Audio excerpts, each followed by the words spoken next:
look good. You're in the right spot.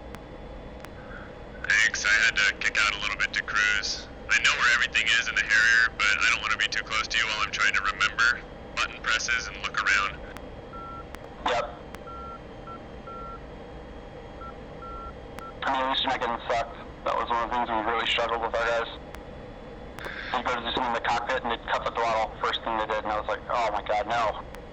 Yeah, I can't do that. There will definitely be an adjustment period for me, but I'll get there with practice. That's alright. Visual on the tanker. We're about to fly under it. Negative. Well, what's that? That is not our tanker. I'm visual on a tanker. That might be the Navy tanker, not ours. Yeah, they run similar tracks. Rolling out. Ours is 50 miles away. I have them on radar. Copy.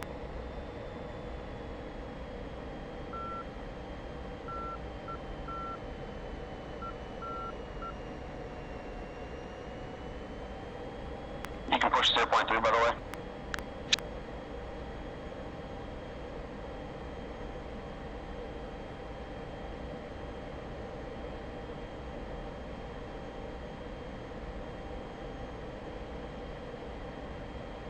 That was steer point 3. Affirm. So you just hit the rocker switch up 2 times. Yeah, I'm up to 3. So, looking at the HUD here, we've got some useful information. On the right side, obviously, of course, the bottom number is the distance to the steer point with that little caret. Okay. Time above it, obviously, of course, is time. Now where it says B, that number is important, and it's mode dependent. The one with the B? Affirm. So, I think B as just a B, I think that's just horizontal, like lateral range, but if it goes to F, it's a slant number.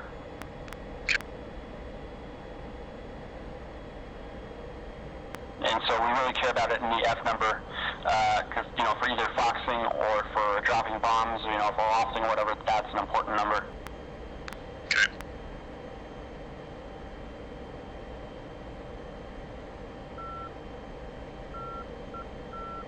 Where was the distance to the steer point again? The distance to steer point is the bottom right none, with that little caret, the arrow. Oh, there we go. Got it. Where do we get oh, right. DME is on the DED. I got it. Affirm. Yep. There is also an HSI as well, on the top left of it.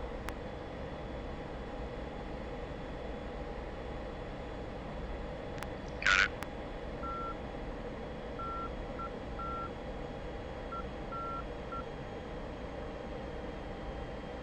So I think with tanking, I'll let you tank first.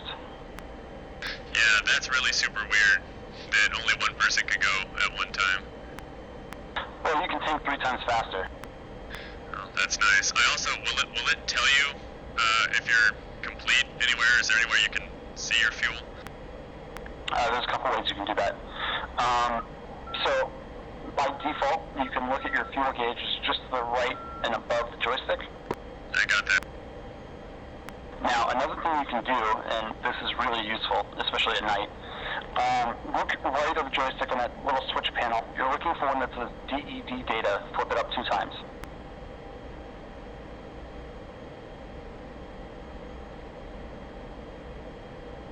Okay. So that's the DED repeater. The middle switch is the pilot fault list. You're never going to really use that too much. But the DED repeater will put it at the bottom of the HUD, and then you can hit list 2. And now you've got your fuel in the HUD. Oh, that's really handy. Will it repeat whatever is on the DED in the bottom spot of the HUD? Affirm. Do you guys fly with that on a lot? Not typically, because you lose the roll indicator. Oh yeah, I'd rather have that. But it would be good for fueling, I see what you're saying. Exactly. What do we fuel up to? I guess it changes depending on how many tanks we have. Affirm. So, base internal fuel is 7.2. If you had a single tank, it's 9.2 or 9.3. With 2 bags, it's 11.2, and with 3 bags, I want to say it's 14.1. So we're at 9.2 today. Affirm.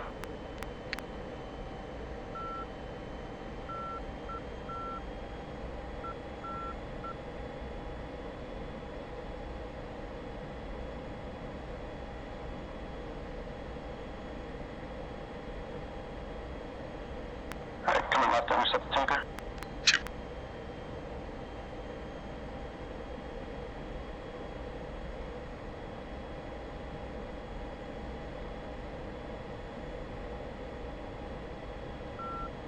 So far you haven't turned as tightly as I've been expecting each time I overroll. I haven't yet, but we're going to pull hard to intercept. Copy, I'm with you. But just for, first intro flight, not trying to lose you. Yeah, no, I appreciate that. I have the habit. In the Harrier I flew a lot with Spock, and he and I got really comfortable with each other, so anytime we would turn, it was rare that we weren't pulling about max perform.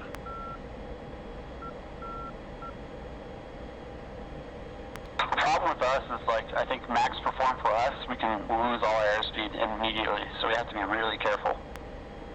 Yeah, that's an interesting one. Especially with bombs and bags loaded, it's a little bit of a pig. It's good to know. But man, if you just have air-to-air, whew, things deadly. Should probably at some point visit the jettison. I mean, I have jettison mapped, but do we dump the bags, I assume, if we're going air-to-air? Not necessarily, so we'll get to that. Okay. Well, I don't think we're doing much of that today anyway, but that's something that would be good to know. We will go over jettison now. One sec. Scene 1, checking to button 6, pushing button 9, Arco. Push button 9. 2. Scene 1 is flight of 2 F-16s on approach refuel, 10 miles to your west, low state 9.5. Arco 1-1, Uzi 1-1, request rejoin.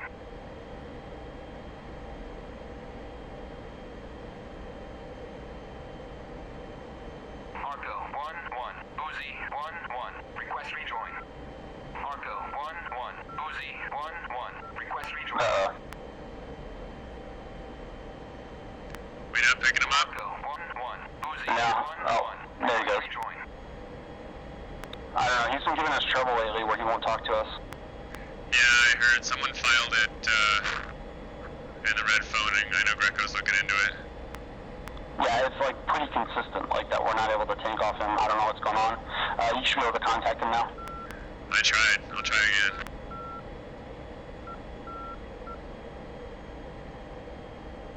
Arco 1-1, Uzi 1-1, request rejoin. First time I pulled up the menu, it showed 2 Arco 1-1s. Uzi 1-1, Arco 1-1. There we go, I it's a got little him. weird. 2 pre-contact at Roger, coming left mark. at 300. Increase speed as well.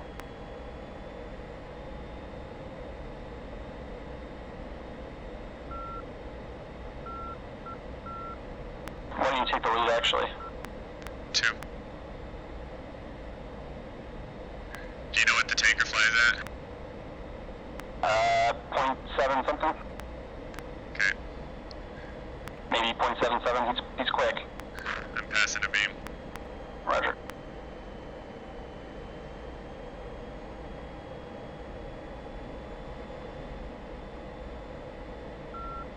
I think it's better for you to tank first, because I know I can get gas. Yeah, that's a good idea. You can watch me too. So since the fuel door affects performance, when do you open that? So, in real life, you'd need to open it 3 to 4 minutes ahead to depressurize the tanks. It's not modeled with DCS, so pretty much whenever I'm ready to refuel. Okay. And is the approach any different? We still join port observation, or do we just come right up on the thing? Yeah, we go left observation. Now, as flight lead, you can just go straight to it. Understood.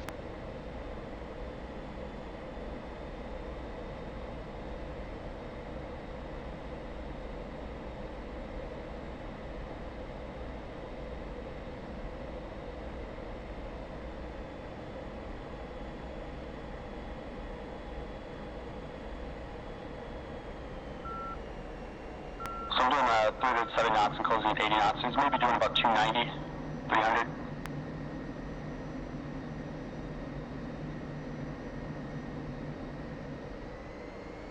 He's faster than that. Maybe 310 then?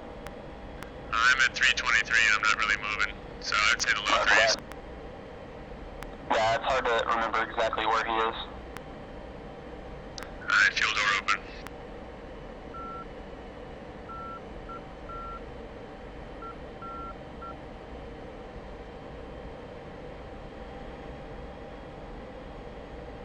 Alright, go 1 feet 1-2, taking the hose.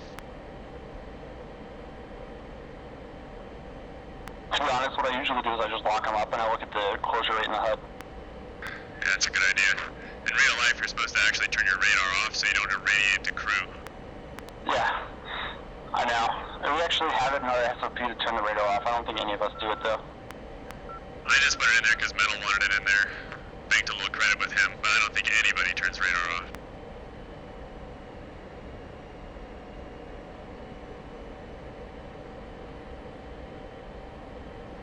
You know, in real life, you could probably ask the tanker to speed up or slow down or whatever, get a speed check, all that Right. stuff. Yeah, these are those compromises that we have to make. That's why everybody taxis an F2 on the carrier, because you'd usually have somebody marshalling you around.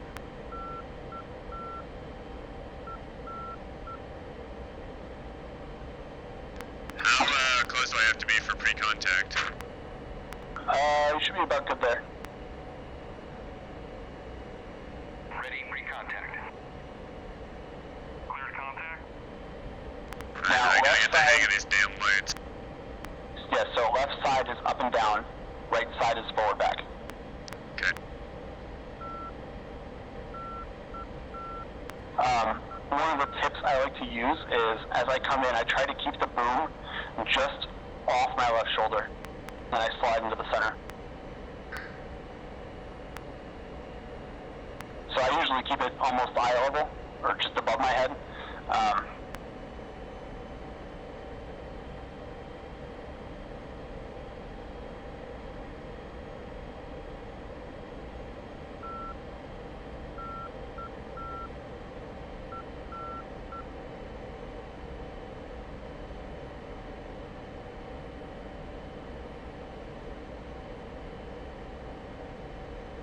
Not seeing that left side move like I think I should. We're way low. Okay. That's why I usually like to keep it at eye level. You're almost there, just come up a bit. A little more gas. So this is awesome. Well, that's where the fun is.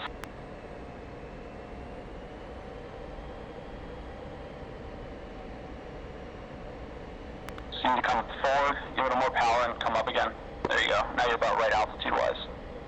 Okay, yeah, this is just a very different sight picture. Absolutely.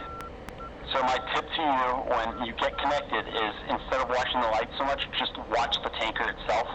You know, watch the fuselage, and as it moves, just adjust your throttle, because you've got a very quick throttle response. Maybe not quite as quick as the Harrier, but you've got a lot of power.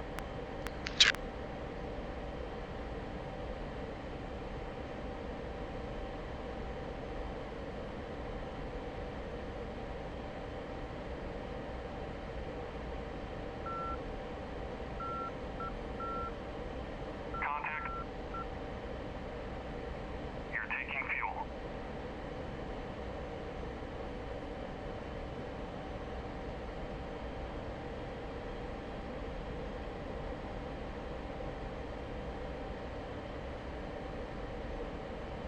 Return free contact. Oh, damn it. Yeah, you get a little too close. So kind of ease back a bit now, because you're still really close on the boom. There you go. Now you're in a good spot. Catch it again.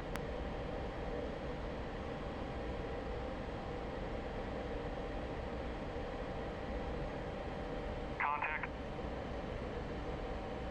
You're taking fuel. Let it out. You're really close. There you go.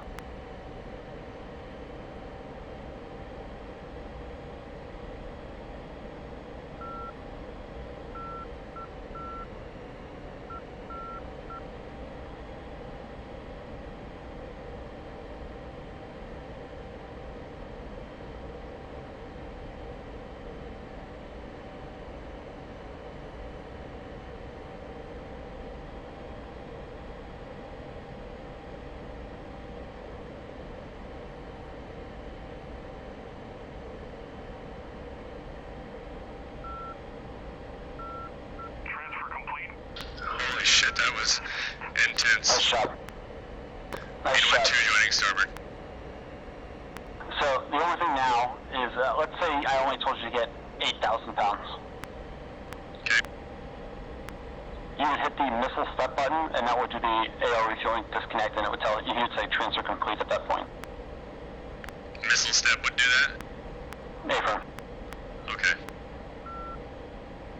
The funny thing is, I punched the DDI or DED repeater in the HUD, and I couldn't even begin to look down that far. I was so hyper-focused on the damn tanker. Hey, you did it. It worked. Arco Theme 1 sliding out of pre-contact.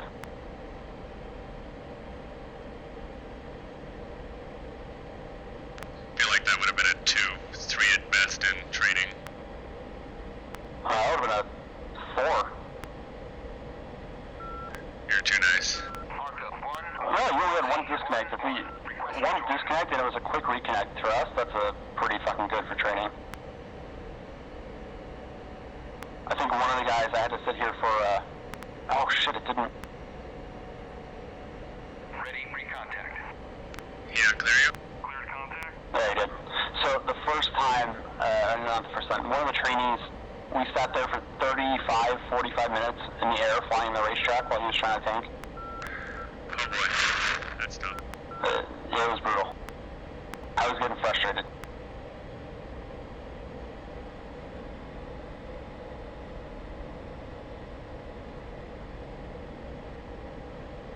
And the reason I kind of slide over like that is it puts the altitude really close to where I need to be. Yeah, that's a really good tip. I'm gonna do that next time. And I can just sit right here.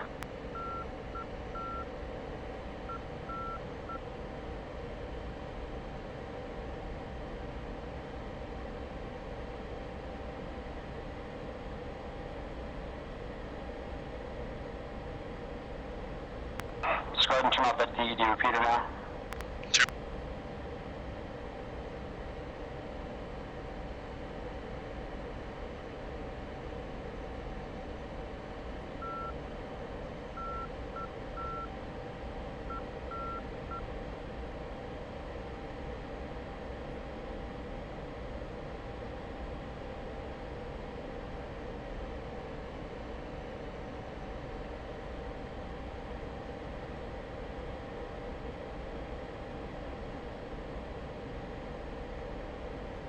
Transfer complete. Disconnect. 1-1 sliding back and right.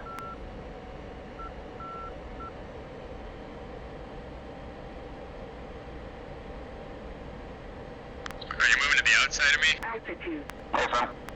Oh, I slid out so you can move back into lead. So I usually tell our guys just to worry about the formation as we leave the tanker. Gotcha. Smart.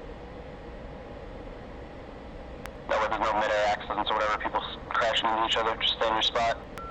Good idea.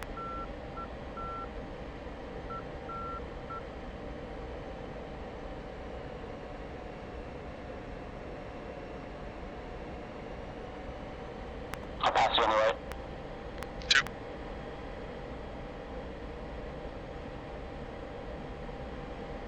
Push 1.4. Two.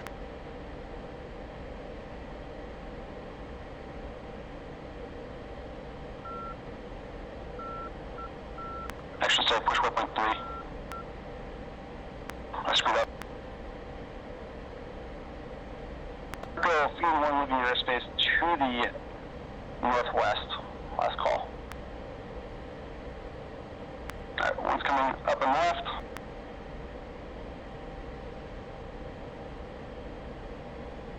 And go ahead and push button 6. Two.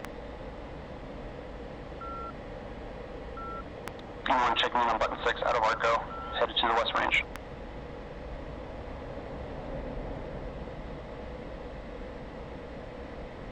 Why has he still got his boom down? He just always does. Alright. Anytime there's aircraft near him.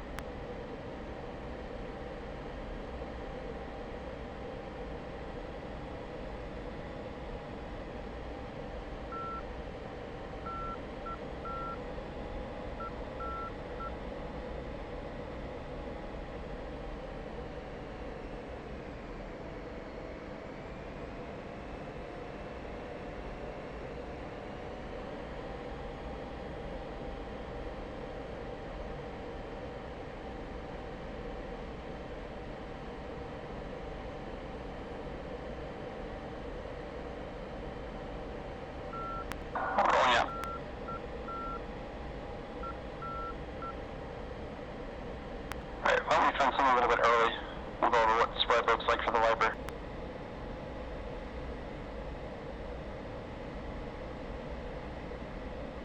Fence in. Two's fenced 11.6.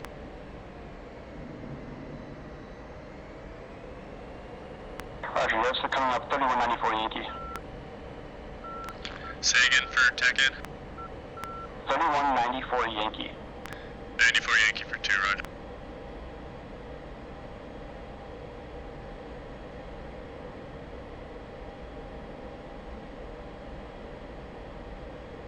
So for us, we want to be 1.2 to 1.7 nautical miles away, and you want to be stepped up 1,000 feet.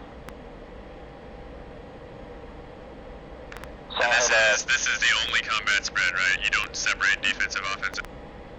we don't have defensive or offensive, but we do have different combat formations, so this is just base spread. 1.2 to 1.7, up 1,000. Got it. Different. Yeah, I'm holding 0.7 for now. What's your altitude? Inches 20.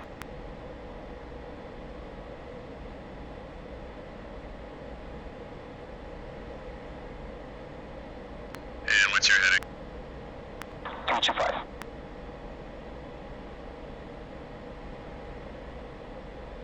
So remember, you can see the DED, or the DME in the bottom right of the DED. I'm showing 0.8. Affirm.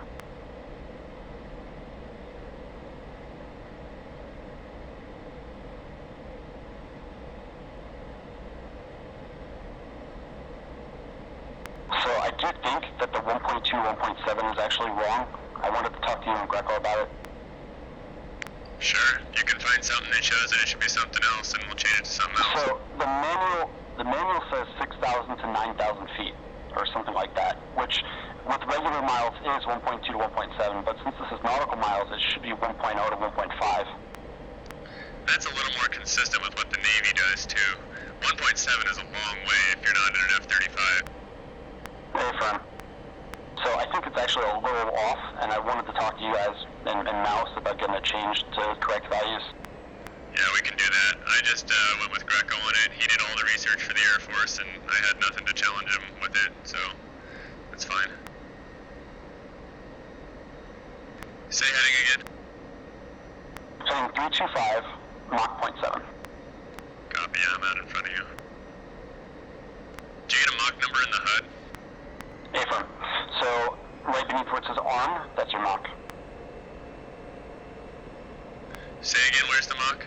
Oh, the bottom. Yeah, bottom left, underneath arm, it's 0.7 currently, for me anyway. Yeah, I'm showing 063 right now. Oh no, not down there. That's the bullseye, which we can't even use right now anyway. Oh, the one that's under ARM, 0.60. Affirm. Okay, yeah, and I had slowed down to let you get up, so that's accurate. I'm at 21.5, 1.2, and pick it up to match Mach. Roger that.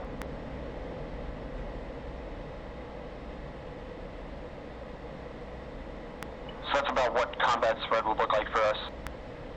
1,000 feet up and 1.0 to 1.5 away. Yeah, this is pretty much what we do for Marines anyway. 1 to 1.2 nautical miles is our defensive combat spread, and that's what we default to.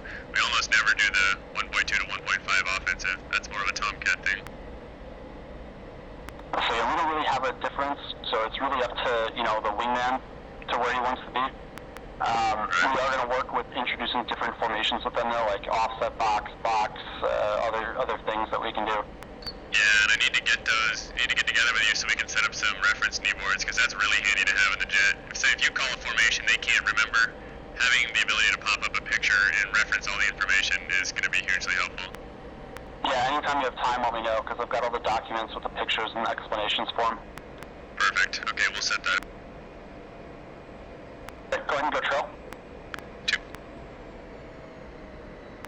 P1, check me on button 6, pushing button 4. Push button 4. 2.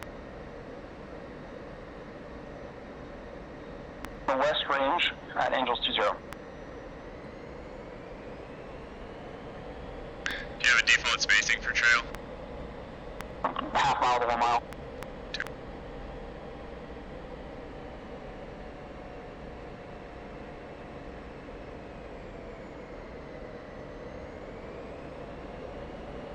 And one's coming left.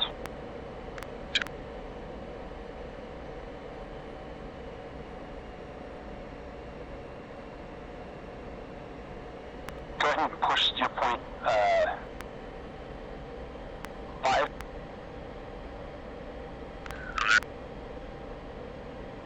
Roger. So now go ahead and set air to ground mode.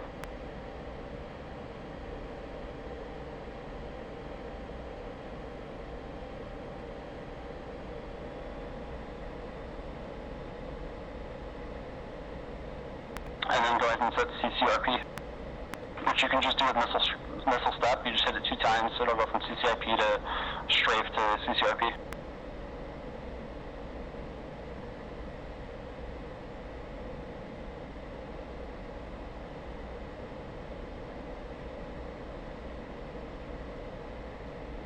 And then if you look at the targeting pod, you should see one of the smokes right in the field of view.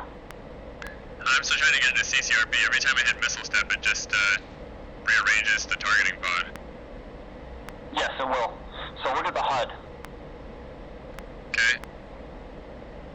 Oh, I got it. Yep. Alright, I'm in CCRP now. I don't know what it's doing. Yeah, because in CCRP it kind of just snowplows it or whatever. Copy. So now in the pod you should see the smoke. I'm just going to do a wheel here.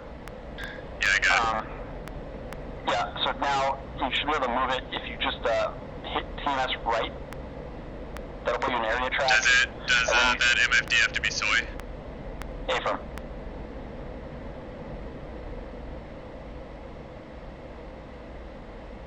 Alright, TMS right, it's an area track.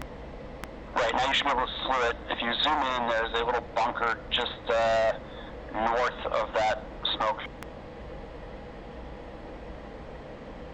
How do we, oh, is it the range that we mapped to zoom in? Affirm. Yes. Okay. Make sure your laser is armed.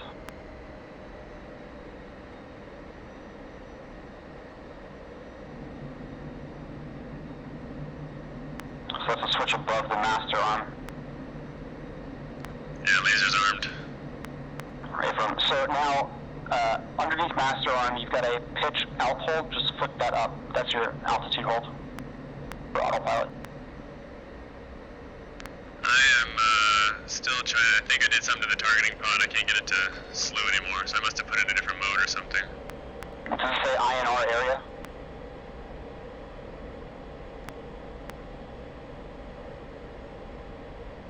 There we go. It's back in area again. Oh, roger. So INR area is just when the pod is masked. It'll go to INS tracking, basically. Okay, autopilot doesn't want to flip on. You said pitch alt hold, right? Affirm. Just flick it up.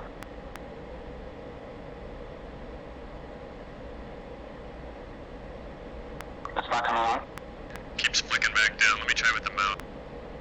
I've had an issue with it before. I'm trying to remember why. I don't remember. It's something to do with the... Well, usually, if your jet is out of certain limits, it won't let you do it, like the trim or something like that, but it should be flipping on here. Yeah, it's not about that. It's something else, and I'm trying to remember what I've done to fix it in the past. Yeah, it'll stay up as long as I hold it on, but as soon as I release the button, it comes back off. Roger.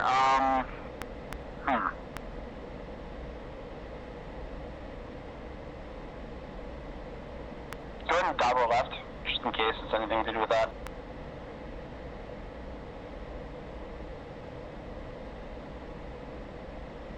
Right, in the meantime, I'm on the bunker.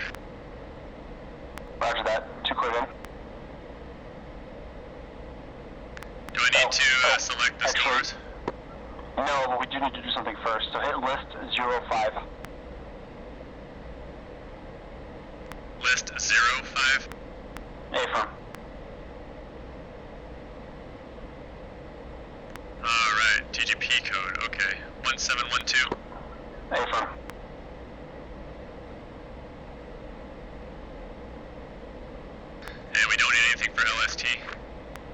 No. We Would can't that use it only right now anyway. Would that only be if we're like doing a spot track or buddy lays or something? A-firm, and we can't buddy lays right now, so it's irrelevant for us. Alright, copy. And you said I do not need to select the GBU-12s? No, they're already selected. Okay. Now, if we had two different types of bombs, if you look at the SMS page on the right, MFD,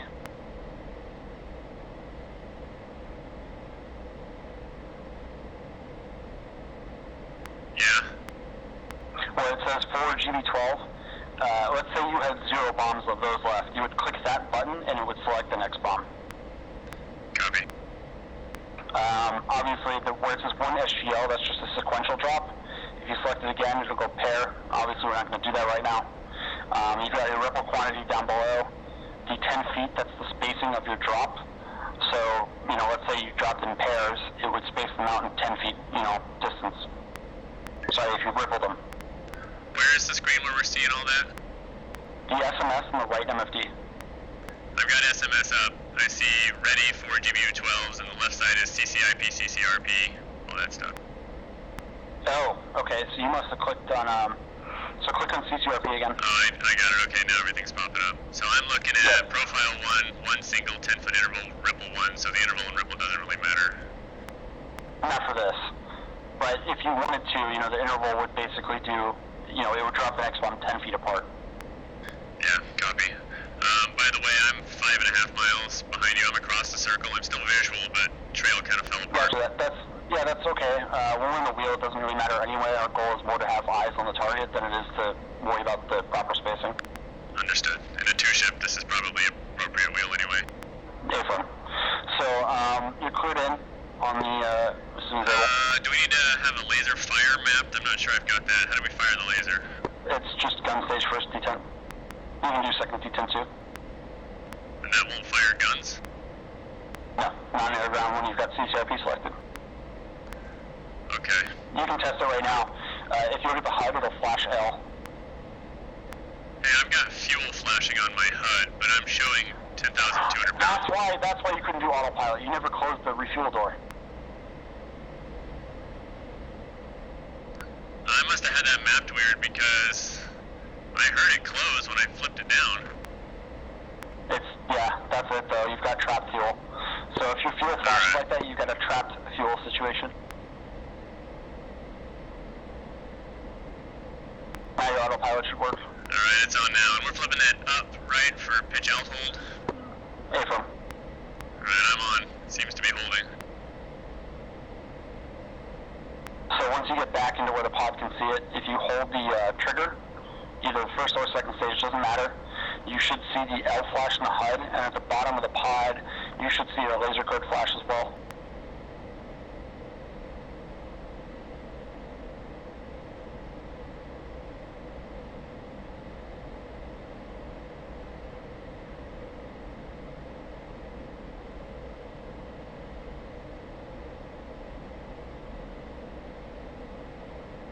I think I'm starting a fuel tank or something, because it's not looking at the ground yet. I'm also a pretty long way away right now. I'm going to kind of close in and cut the circle. Roger that. Yeah, don't worry about where the wheel is so much. I was just trying to talk. Copy that. We're a pretty long way away from the target. Yeah, A-firm. Once you get pointed in the right direction, you should be alright.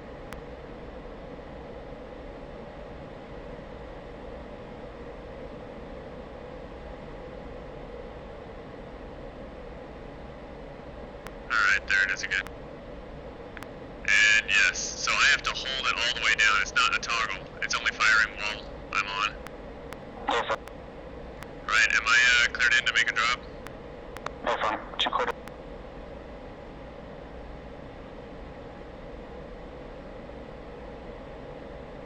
Are we on strike?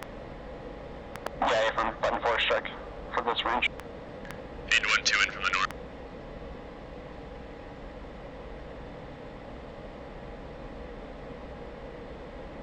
And just hold it down and it'll release when the bump fall cue drops through it. Yeah, I start holding about 5 seconds.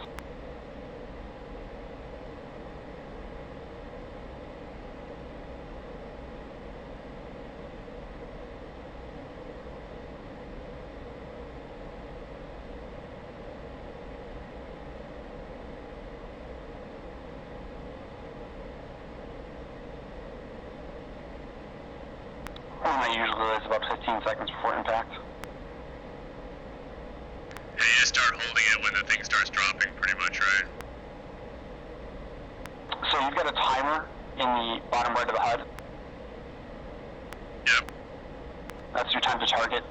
So I just hold it at about 5 seconds. Okay, time to target. Like time to drop, basically, right? Affirm, yeah, that's what I meant. Does that turn into a time to impact or something after that? Affirm. It will, yes.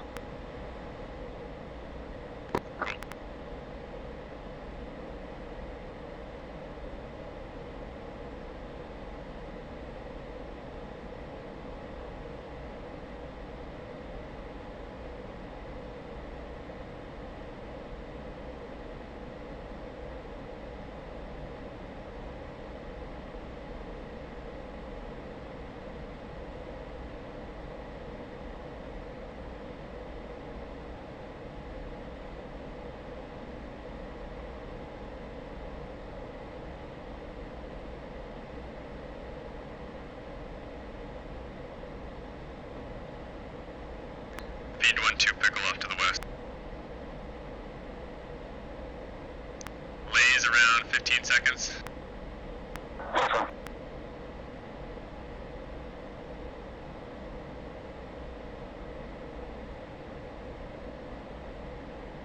I'm just flying straight through because I don't know. I don't want to lose this target in the teapot. So I usually offset slightly right of it.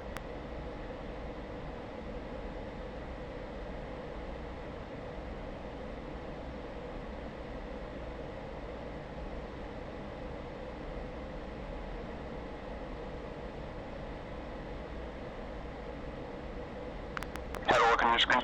Feed 1-2 shack. Oh, but I got a poor hit. Ignore that. So I saw your bomb fall like 800 feet away or more. That's that issue I was talking about where it doesn't let us buddy raise because we all see the bombs wrong. That is super weird. The screen is showing an explosion where it was supposed to. Well then, if it did, then everyone will see the target blow up, but the bomb impact will be in the wrong spot. It makes no sense. That's really dumb. Oh, I see the purple smoke down there. Is that where it thinks I hit? Affirm. Well, I mean, I'm zoomed in pretty close on the bunker and the teapot, and I can see. Well, I mean, it looks right on the screen to me. Maybe I was just on the wrong thing. No, I'm going to assume you were in the correct spot and that the game is just wrong, because it's usually what it is. Alright, well, the important thing to take away here is the process, and this is actually pretty routine for what I'm used to, so I think laser-guided bombing won't be an issue for me. Yeah, the biggest issue is going to be the pod and when it bugs out. Can we, is there a point track mode? Affirm. Is the pod on the left or the right? Right side. Oh yeah, point's really what you want. It snapped onto the bunker when I did that. So the issue with point track is it's more for moving targets because let's say you get masked by a mountain. Because it's in point track, not area track, it'll snap to the mountaintop instead of the actual point. What puts me back in area? Left? Team is right. Left is cycles between white hot, black hot, TV. P11 in from the southeast, northeast. So yeah, point track is more for moving targets, and like I said, it'll get confused if you pass a ridge or a mountain or something, or a building in the way, whereas area track will work on the actual coordinates, the GPS coordinates of that location. Yeah, understood. That's a good point. Yeah, I've verified here when I'm locked on what I hit, and where it's showing the bomb hit is completely different. I'm not even seeing it correctly when I look down at the purple smoke. Yep, it's like that for everyone. Don't worry about it. Oh, that's really annoying. Yeah, it's really annoying too when you're like, did you actually hit that target? And you're like, well, it didn't blow up, but I know I hit it. Well, it might get a little sporty on deployment in Com2X, because if they don't get this fixed, everything's going to be dumb bombs. Well, even dumb bombs are wrong, so this is just what we had to deal with the whole last time. Alright, gun runs. I mean, the thing though is that, like, you might see the impact wrong, but if the target dies, it dies. Yeah, that's the thing. If it actually kills the target, it's fine. I don't really care what it looks like. But Yeah. that functionality has to be working. But for example, you know how we all hit the ship, and we had that ship kill? Right. Once you pickle, or 1-1 pickle. Sorry, I forgot. Check. So with that, we could see the ship was damaged. But when we went to tack fuel, it looked like everybody missed it. But we all knew we hit the ship. You know, it was very visibly, like, the bombs hit on our screen or whatever. So Greco just kind of let us, like, take us at our word. If we hit it, we hit it. And that's fine with me. That would be my direction to him if he asked anyway. Too clear, dude? I think I'm too close. Here, I'm gonna extend the circle out. I'm kind of in an egg-shaped orbit. Roger that. I'm gonna fly out 270 and work the wheel back around, and I'll probably come in from the south. It's showing me your bomb dropped a little long, but you called Shack, so I'm sure it hit. Yeah, that's, like I said, just the stupid nature of this.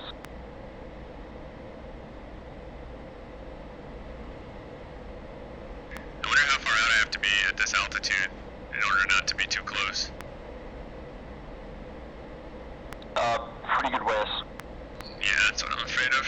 I'm at Angels 22.5.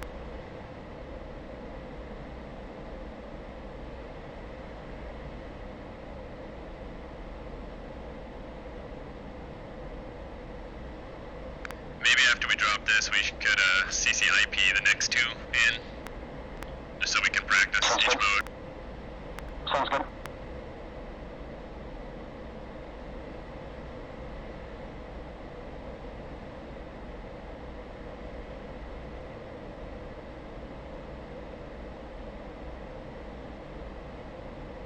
Check state.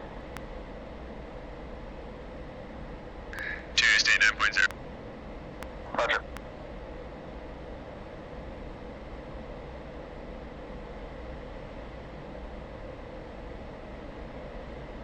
Need to 1-2 in from the south.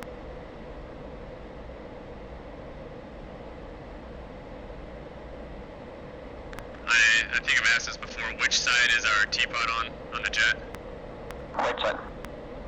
So would it make sense to set up a right side orbit pretty much every time in the Viper then? Generally, yes.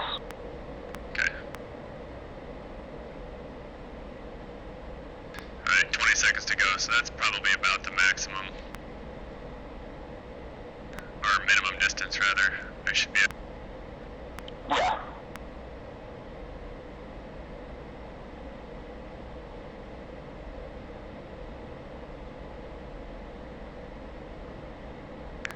Feed 1-2 pickle off to the southeast, sorry.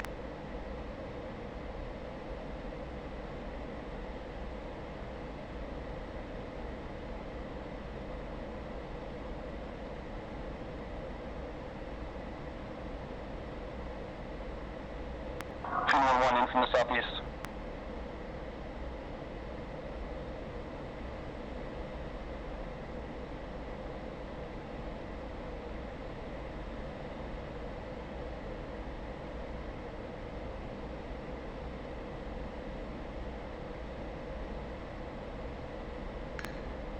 Shack. I saw it blow up in my screen again.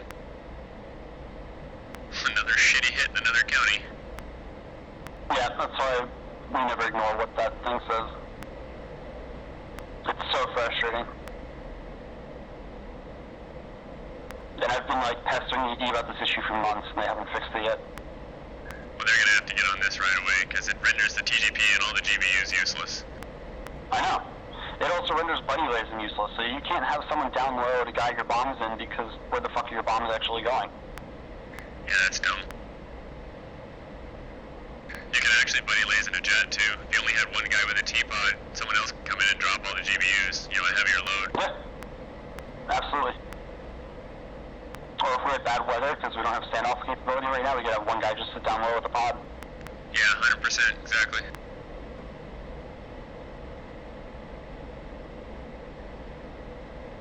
I'm visualing you again. Roger. We'll start a right hand blow up to this. What's that? We'll start a right hand blow up to this.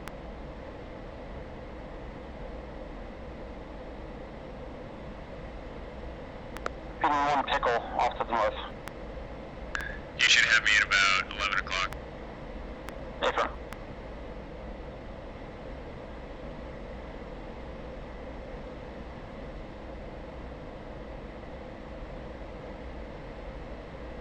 Blazing.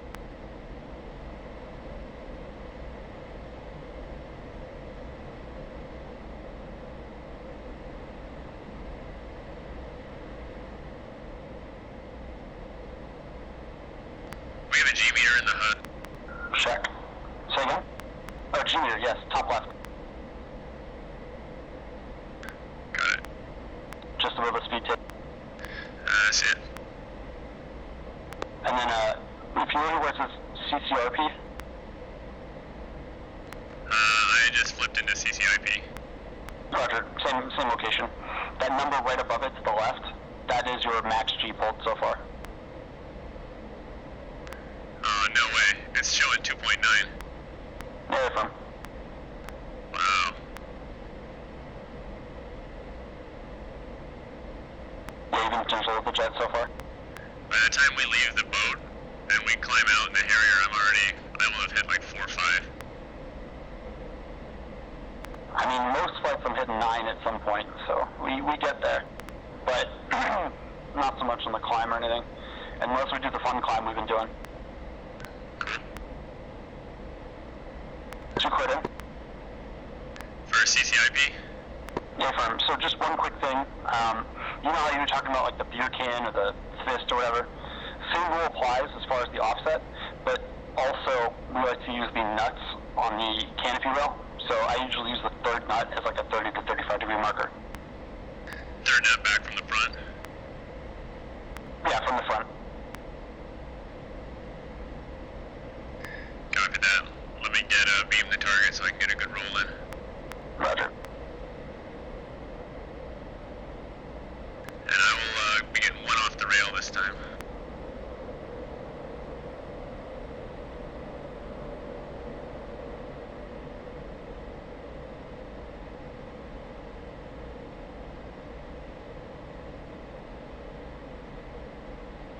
Feed 1-2 in from the southeast.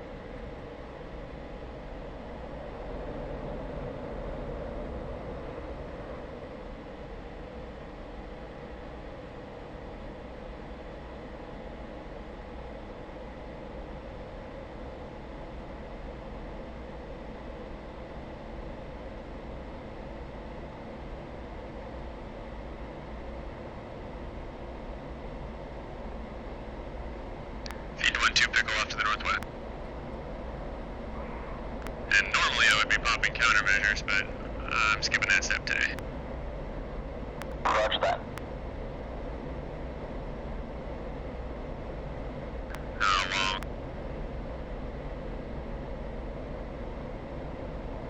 Feeding 1 in from the north.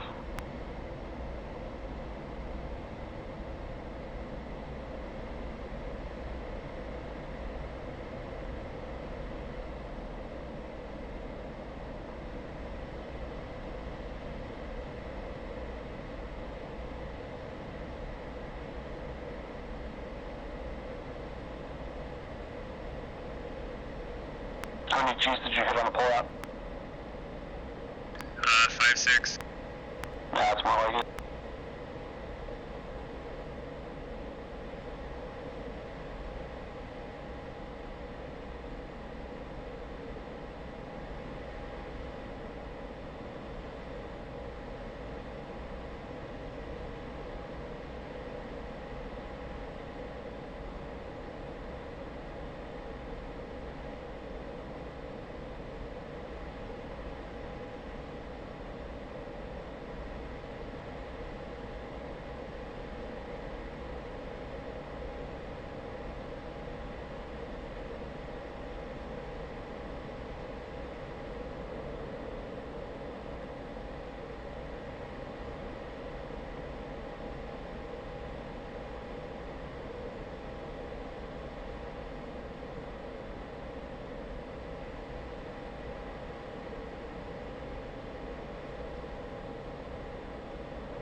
yourself in, didn't you? If I'm pickle, off to the north. Yeah, I did it a while ago. I was gonna say, that was a very long run-in, because I've been looking for you.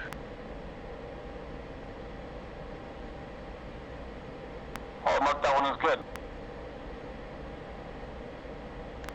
Visual.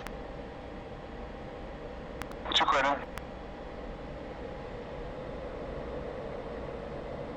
Need 1-2 in from the east.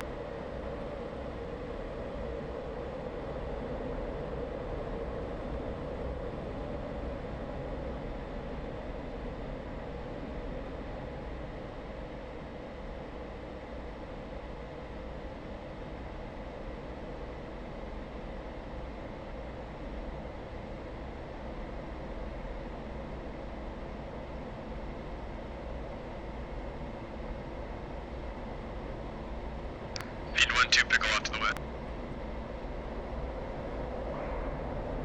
There we go, 7-9 on that pullout. 211 in from the north. I had 8-5 on mine, I think. We still in a left-hand wheel. Negative right hand.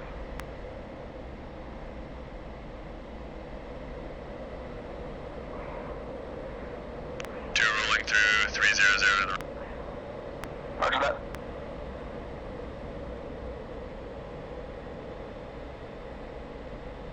Well, I didn't put it through the roof, but it gave me 2 good hits. There would at least be splash damage depending on the weapon.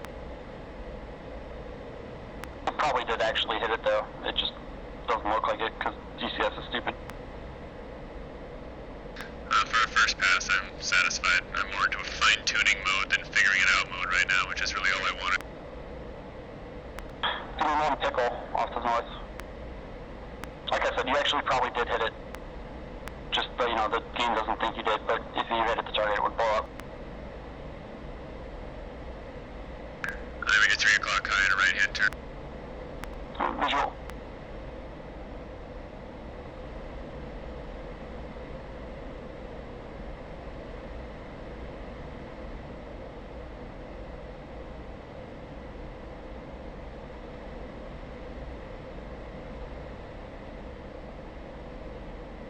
Rejoining Angels 20. 2.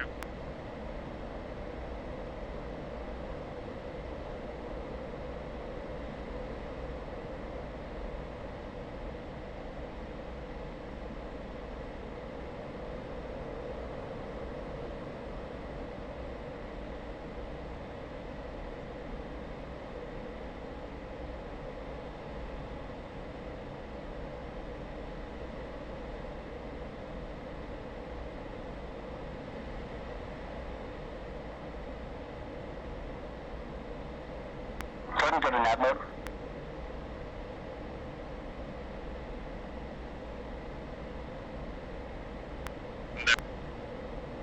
Right, now click on the SMS so you can, you know, DMS it.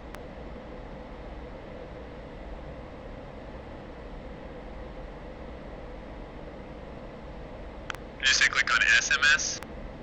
Yeah, firm. You can just DMS to select that page. Which page do you want me to select? SMS, Stores Management Set. Okay, I've clicked on that. Alright, now click SJ.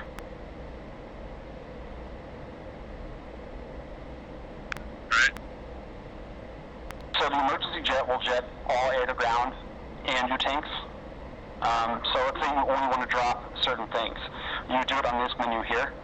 So let's say, you know, where it says 0 GB12 and 1 TER. Yep. So for the GBU-12s, the first time you click that button, it would select the GBU-12s first. If you hit it again, it would select the whole ejection rack. So why don't we go ahead and just do that now just to test it. So select both triple ejection racks. Okay, I hit the button in the middle right, middle left, and both of the ejection racks are highlighted. Affirm, now pickle. Excellent. So that's how you select jet. Okay, cool. I had mapped the emergency jettison switch, which seems to get rid of everything except the missiles. Exactly. So there's times you will want to use that, but let's say, you know, you don't want to get rid of everything. Well, that's a good way of doing it right there. Yeah, that's a really good way to do it. And I'm guessing those racks induce a lot of drag, too. A-firm. We usually just keep them on, though. But, you know, if something happens or whatever and you need to get rid of everything, that's the way to do it. Copy. Good to know, thanks. Alright, I'm gonna come left. I'll just let you rejoin. I'll do a 0.6. You're coming left or I'm coming left? I'll come left. You'll come left with me, just to reform. Alright. You should have me on HSD. The little green dot A-firm. is the number underneath your altitude. A-firm. Roughly. We're going to be off by 1,000 feet or so, so... I'm doing 0.6, so you're reformed. Copy. I'm in an early stage of the burner. Did it have different stages? Not really. I mean, you can adjust it between min and max, but we don't have like a zone, for example, like the Tomcat does. Another interesting thing is this max power button. Does that do anything? Not in our version of the jet. Okay.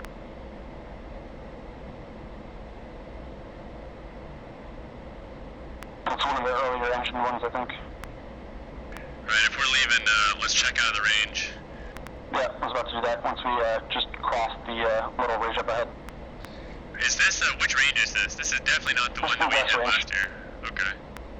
This is a new one. I was gonna say, it doesn't look at all like the one that we had been using. If you want to check into the West Range, pushing button 6. Push button 6.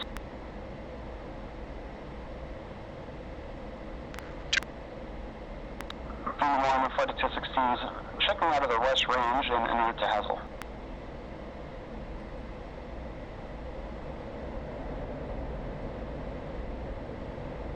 I'm in a 2.5 mile trail in closing. Roger that, doing 0.65 now. Supersonic. Speed up to 0.8 then.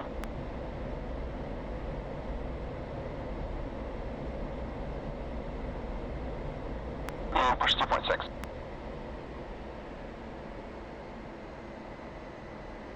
Two.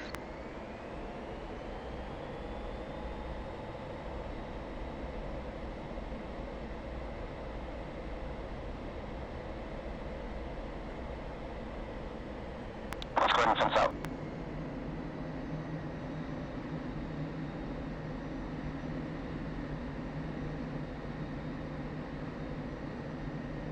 Two fenced out at 6.1. Roger.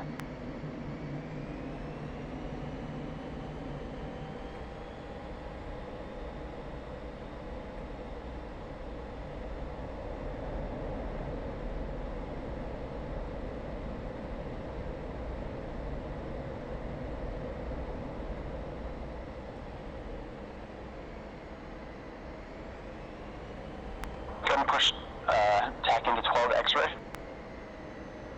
Two.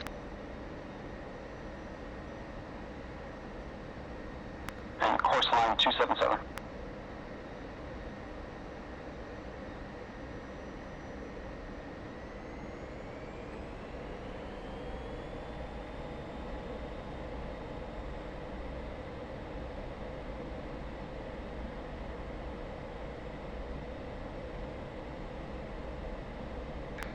X-ray 277, and I'm pretty much settled. Roger that. Visual.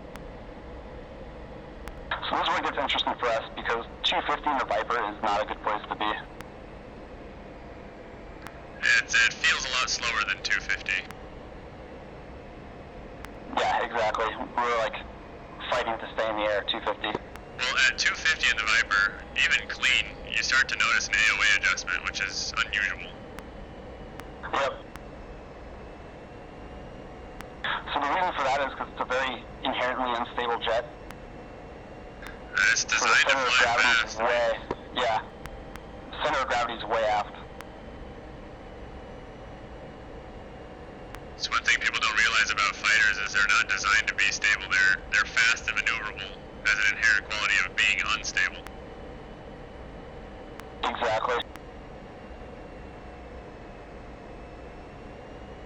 It's a really bad day though if you lose any of your like stabs or anything.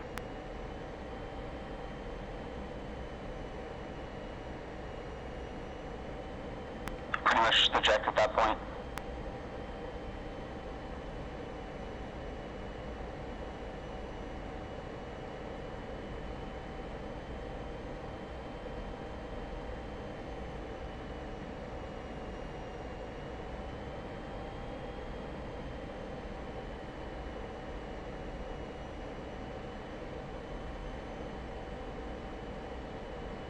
F-16 checking out button 6, pushing 1 Nellis. Push button 1.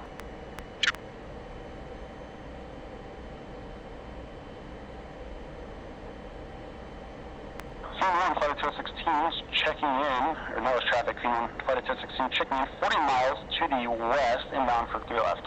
Nellis. We still make beam calls? Affirm. We just give the last 3 of the serial? Or No, we our didn't do flight? that. We just flight Flight under. call sign, okay. Gonna check right to 095 and descent. Two. Power's coming back as well.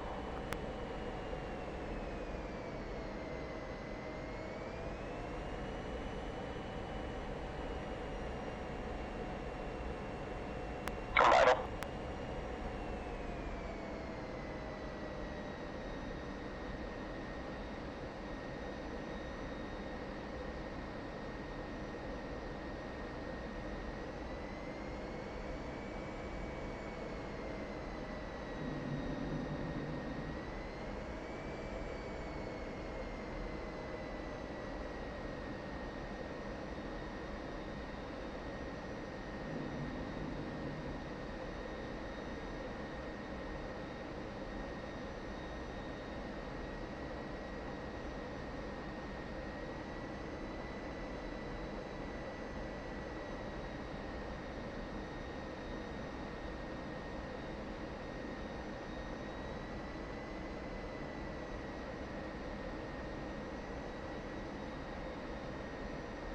What's coming up?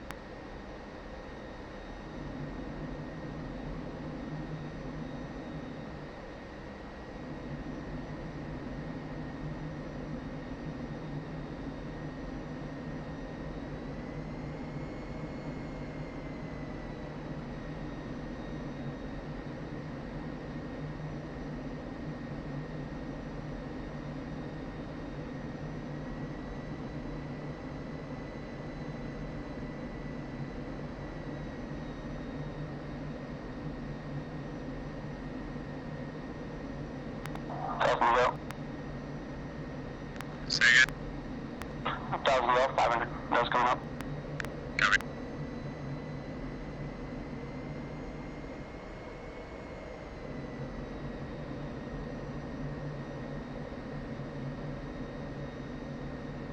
Checking right. Two.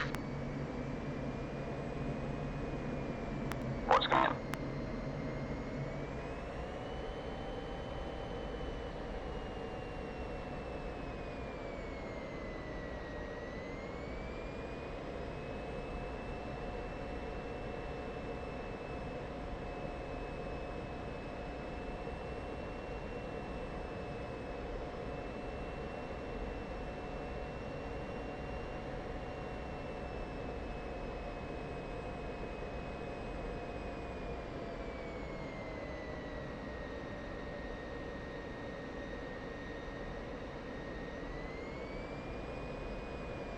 Nellis traffic, Field 1 Hazel inbound with the Dream 6.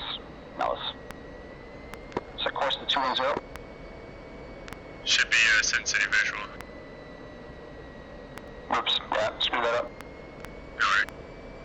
Going for it.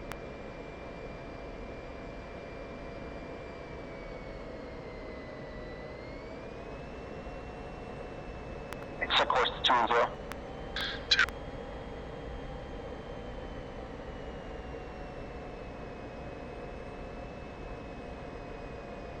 Sending the Angels 5.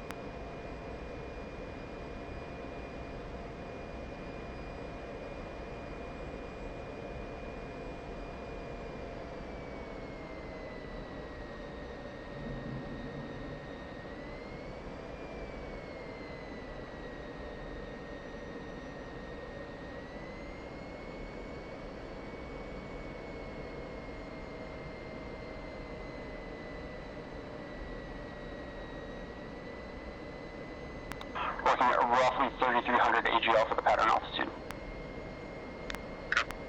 Sorry, not AGL, Barrow. Altitude. Altitude.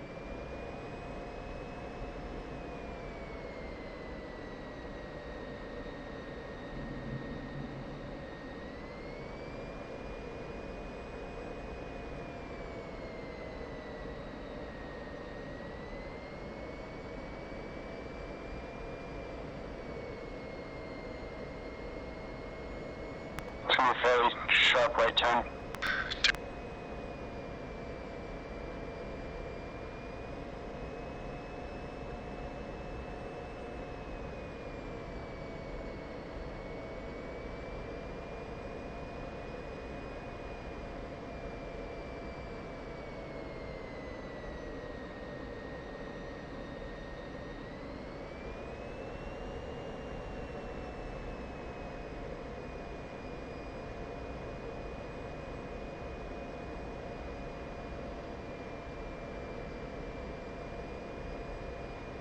Turn right.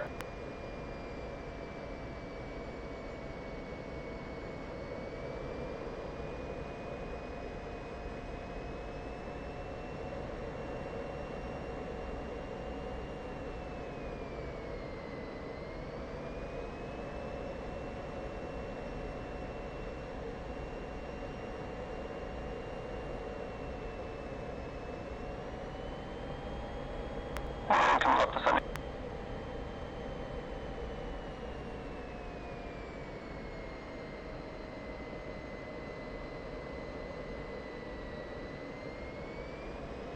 Traffic, field 1 initial, 3 left.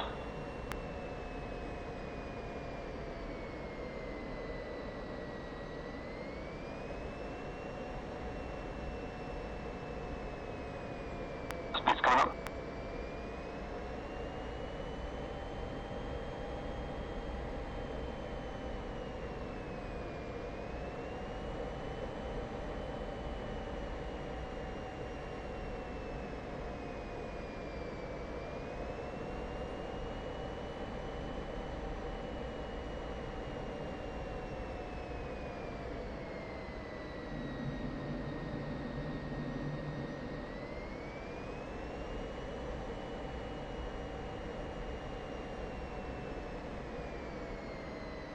Where's the brake?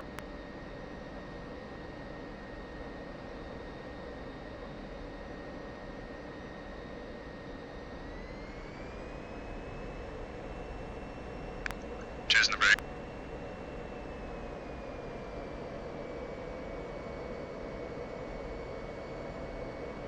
Lower to only when you're on, leveled out.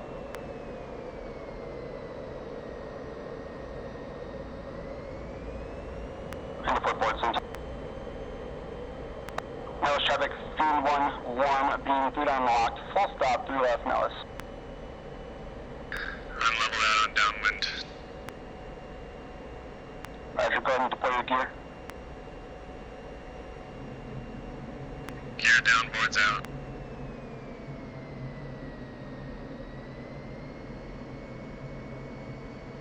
Dallas traffic, feed 1-2 a beam, 3 green, full stop.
Altitude.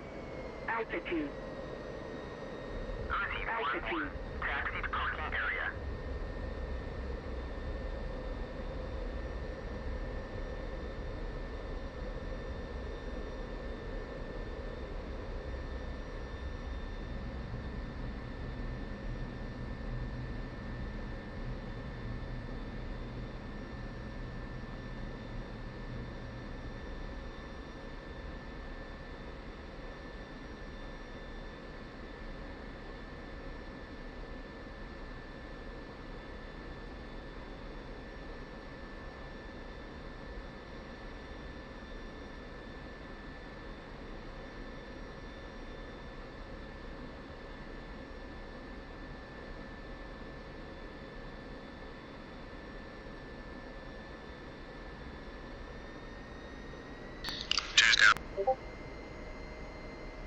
Roger that.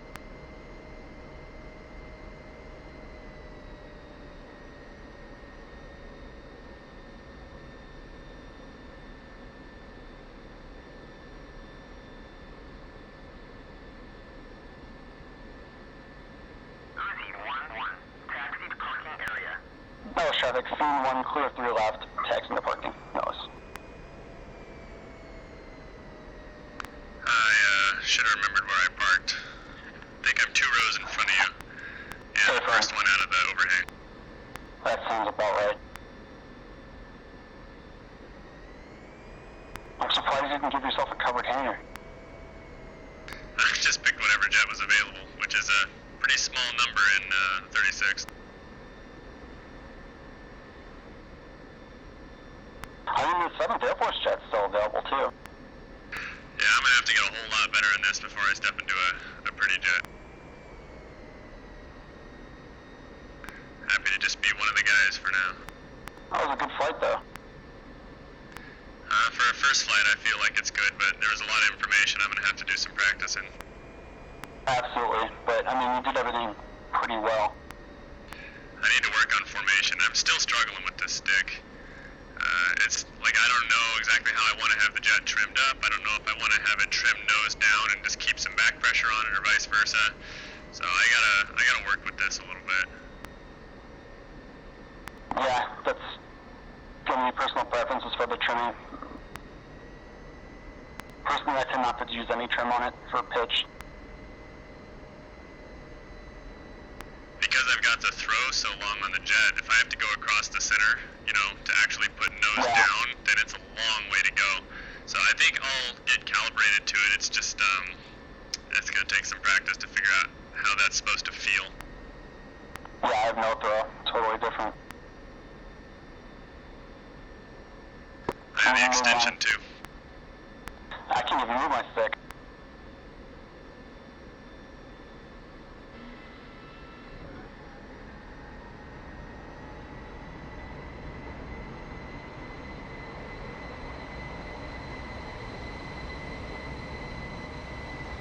How to feel otherwise, despite all the new info. Well, let's, if you got time, I definitely want to take a look at the debrief and see how we did. Absolutely. We don't fly without debriefing. Good. I assumed that was the case.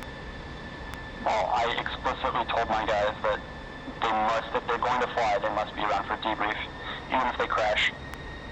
Yep. Everybody gets to learn from everything that way. Exactly. And I remember I was pretty disappointed seeing some guys last cycle not debrief, so that was one of the things that was important to us. Good. Because you can always get better. Amen to that.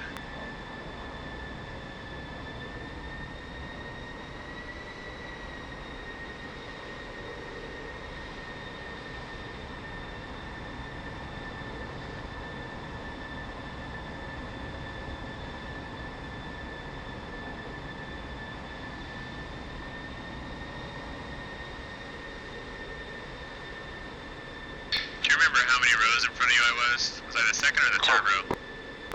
Even the third one.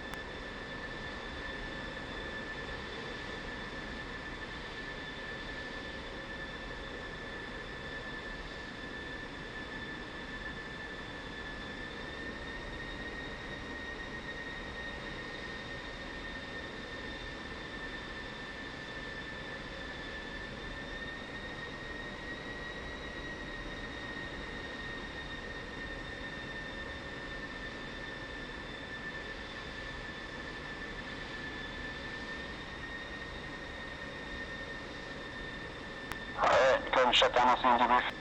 See you there.